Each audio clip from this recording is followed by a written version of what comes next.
தெரியாத பகலுக்கு புரியாத பொழுதொன்று நீ காட்டினாய். இதயத்தில் நீ இருப்பதனால் நான் தூங்கும் நேரத்தில் என்னுள்ளே தூங்காமல் நெஞ்சுக்குள் வாயாடினாய்.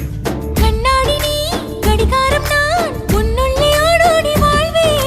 காதல் எனும் கடுதாசி நீ என்றென்றும் அன்புடன் நான்